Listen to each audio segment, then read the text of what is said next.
How are you? So, Yeah. yeah. So, Yeah, Jimmy, I mean, I had a good time with you yesterday, and we are back here today. Mm-hmm. So, let's start with this: the Daily Trust. Why Tinubu returned General Musa? Well, I think that is well known. We did a bit of that yesterday. But the Daily Trust has done a fantastic job in bringing the various angles to the appointment of the resignation of the former defense minister and the appointment of General Musa. It says here, according to the Daily Trust, it says that it was members of the Federal Executive Council that pushed for the recent decision of the president, saying that Nigeria is at war. You see, for those who said, where is Sheriff? I wish he was here. He said, I'm sure he's listening, that I was a warmonger, but says Nigeria is at war. And even though the president is the commander-in-chief, he needs a minister with military background, someone that commands respect in the military hierarchy. So, in our case, Obasanjo did it when he appointed Theophilus Danjuma, defense minister. Yeah, so it's a good decision by the president. I said that yesterday.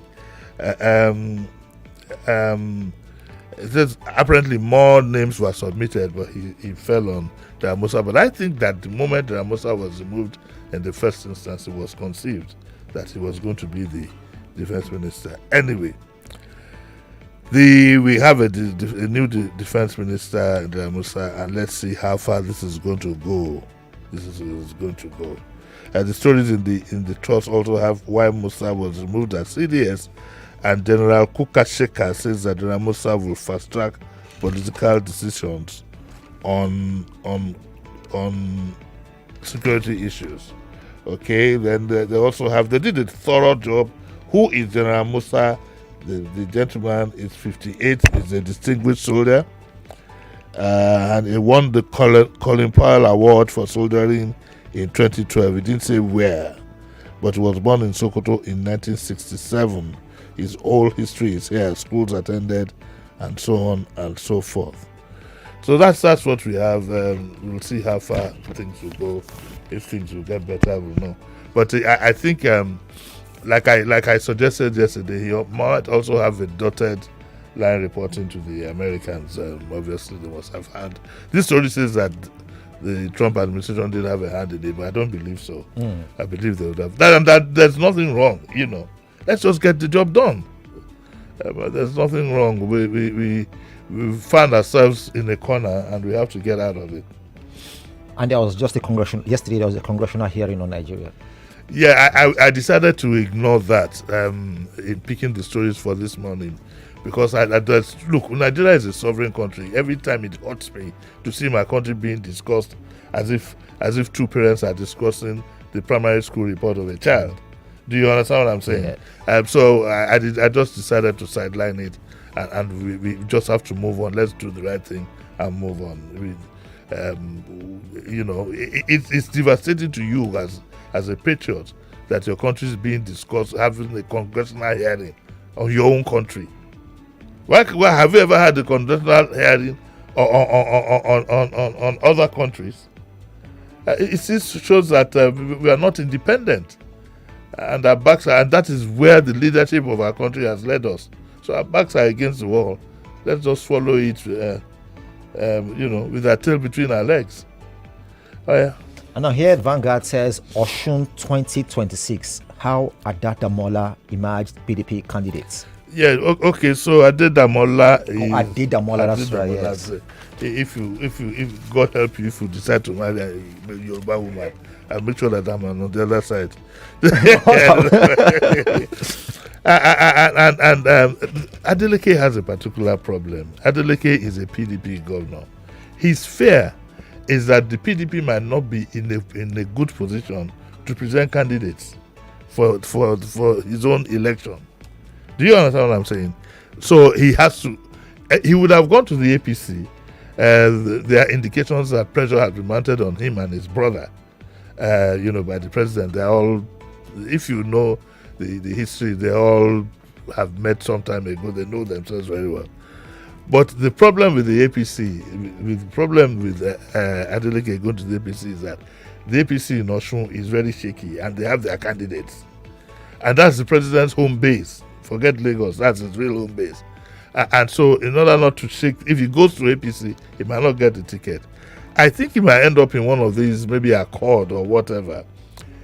I suspect what will happen, because he can win, he has the chances of winning the election on his own steam. Okay? I think he has done well, the people like him. He can win the election on his own steam. After he has won the election, he can decamp, because he's already a governor.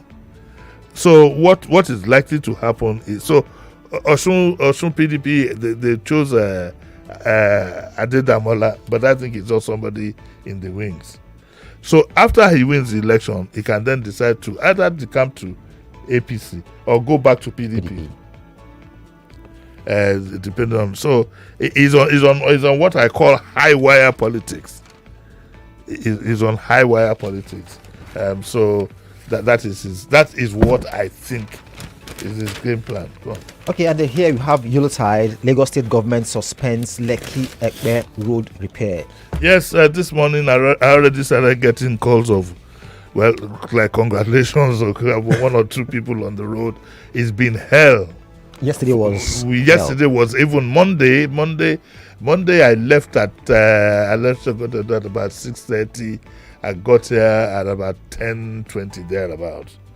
And I had to stop on the way to let some water. Yes, I had to leave my house without even drinking tea, because if you can't drink tea before you go, you're going for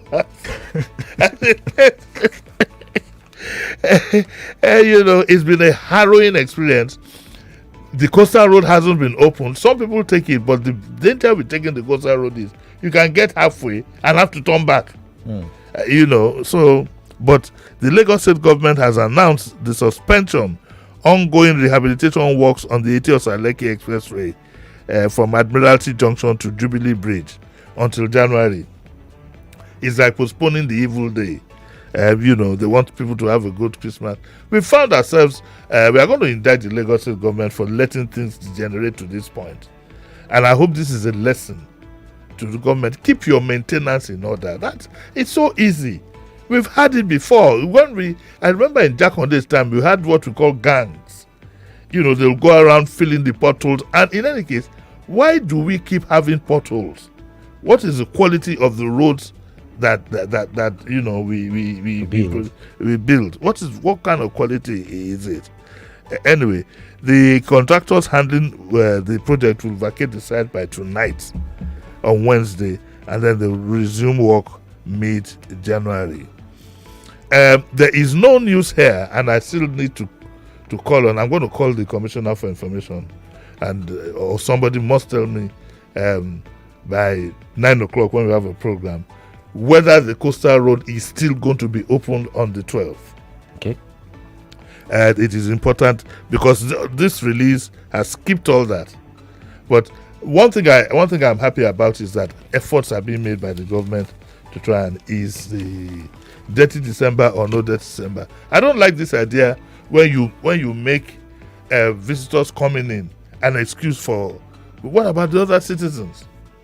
I think we should always leave that out, because there's something in the release that talks about, we want visitors to come into. It's not about visitors, it's about good living of your citizens. So let's leave with all this dirty or whatever December it is. The average citizen must have a good life. Yeah. And that's what it's like. You want to give out your daughter in marriage. That's the time you go and paint your house. If you are not giving out, won't you paint your house? Won't you maintain it? People who do that. Yes, it's highly responsibility. Yeah. That's when you start stripping the place and cleaning the place. And here we have why DSTV may lose more subscribers. Well, yes. So I just thought I should because some people's lives are on it. The story says that the South African pay TV, DSTV, may from January lose thousands of subscribers over possible discontinuation of 12 major sites, channels: Warner Brothers, Discovery, CNN, Discovery, Cartoon Network, and so on and so forth, if MultiChoice and WBD fail to agree on a new distribution deal. The pay TV made this known in an email to its customers yesterday. MultiChoice, now under Canal Plus ownership, noted that the current carried agreement with WBD expires on 31 December 2025. You know, MultiChoice has changed hands. Yes. It's not a new company. I think that what concerns the average Nigerian with MultiChoice is make sure that there is CNN, make sure that the football channels are there. What else is sacrosanct? I know when there are football breaks, there's this Big Brother. Big Brother, no, please don't upset me this one. I mean, there are people who watch it. Don't upset this body. All these DSTV Yoruba and all these. Yes, African Magic. African Magic, yes, African Magic. I think that is the. And here from the Punch, Yuletide, local flights break 300,000 naira mark. This is bad news. So for those of you who are going home, Hillary, are you going to the east? Let me. My family wants me to go. But okay, if you are going to the east, this as at now, most local flights are 300,000. Oh wow. My God! You know, but I hope Sheriff doesn't get trapped in Abuja. Return tickets or no, one way. Wow. We don't do return tickets are not common on domestic flights. Yes, domestic flights. It says before the festive period, air tickets on domestic routes hovered around 120,000. But analysis of domestic fares on the website of airlines on Tuesday showed that ticket costs, particularly to the South and Southeast, have increased by about 150% compared to what the prices were before Yuletide. Airpiece is moved from 120 to 300,000. Delta State bound passengers from Abuja will buy tickets from the airline for 335,500, but the prices may drop and so on and so forth. Anyway, it doesn't look good. There's the stories on the page 9 of the Punch. Find out how much it will cost you, or just go to their websites. Really, me, I know they go anywhere. We have in Lagos, but we are waiting to do on the 27th. I think most people, because if Hillary, yes. This is what is going on in my mind. If it costs about 300,000 to buy a ticket, I wonder what road transportation will be like. It means all these the young shall grow. All these ones will be charging and the rest, between 80 and 100 to go home. Likely, just to go. To come back would be something else. I'm imagining a family of 5 traveling. That would be 500,000 naira if it's 100,000 naira. Well, I think we have to learn. It's better to send money home than to try and go home too. But it's so sad, but that's where we are. Jimi Disu, don't say that to an Igbo man. Well, but I know Igbo men are very industrious. They find a way out, those who have to go. But insecurity is another major problem. So you can't even go by road. It's not an alternative. We'll learn to stay where we are. And here, marital disputes. Edo Assembly summons 2 Baba's wife. No, I don't like talking about marital issues. And I think the only thing I need to say is that Two-Face's experience is again another reason why you should keep your marital problems to yourself. This is what I had the reason to talk to a friend the other day, exposing all their things on the social media, being happy. I said, when you invite people when you are happy, you don't expect them to go away when they are sad. And as so-called what do they call them?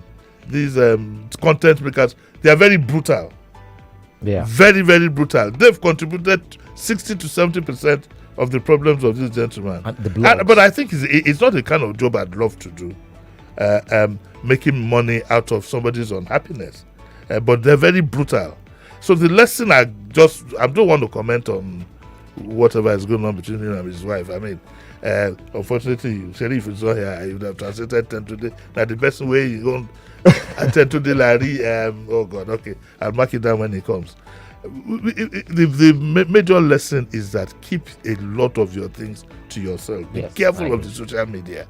Be very careful. It's out of their control now. I've seen the so-called content makers are very vicious, making humongous money out of making the 2 people sad. But I wish them well. They will sort themselves out at some point. And the last one this morning, dictatorship has no place in Nigeria, says Shettima. Well, the Shettima, the vice president, has said that dictatorship has no place in Nigeria, but I'm not too sure. I'm quite uncomfortable with the way the Tinubu government is going about certain things. But there's a bigger crisis on hand. But we are gradually moving towards dictatorship. The vice president might say it, yes, but we're gradually moving towards dictatorship, and I think that for those concerned, those who are concerned, we the freedom fighters, we should be on full alert because we're drifting into dictatorship, and the security situation might not even make it easier for us to drift into it, because now we are in a state of security. What did the president say without saying that we have whatever in full? Said we are in a state of security, whatever it is, and anyway. And here we have Edo PDP bicker over alleged destruction of Obaseki's legacy projects. The situation in Edo State is very, very worrying. It's very, very worrying, and unfortunately, the Oba is somewhere in between. Okay, and so usually one would have said that the Oba should intervene because the situation is very fragile. The governor who is there now is slightly politically immature. We must say that the truth must be told. There's a lot of accusations back and forth. Both are right, both are wrong, the two major parties. Like I said, it led to an incident where we had foreigners At the museum. at the museum, and they were driven out of the place using the Oba's name. Oba Tokpaye. And it is being said that the parent government was complicit. Whatever the reason could have been, whatever it could have been. Now Obaseki is abroad. He's on a campaign abroad, But at the end of the day, all of them are bringing the state into disrepute. All parties. But I wish at least the APC had a more matured governor. The governor who insists that his people was put on the Tinubu cap, and I've seen one or two interviews that have made me cover my face. But it will be managed. It will have to be managed. Let me go before this thing jumps on me. Yes. Let me go before it jumps on me. Mr. Jimi Disu, personally, I know you've told me about what you think about the new defense minister. If he'll be screened today, do you expect him to have a free ride? Who hasn't had a free ride? Even all the ambassadors are going to have a free ride. We don't have a National Assembly. Don't let's be nice about it. The National Assembly, the State of National Assembly is horrible. It's horrible. It's embarrassing. We don't have a National Assembly. So, of course, he'll take a bow. Whatever the president wants, he gets. So I don't expect any fireworks or anything at all. Thank you so much, Jimi Disu. Thank you very much. So you'll be back here at 9. I'm back at 9. All right. Yes, I'm back at 9. So Lagos, that's it. We'll have the news updates at 8, and then we'll have a discussion on the state of the nation, and Jimi Disu will be back at 9 a.m.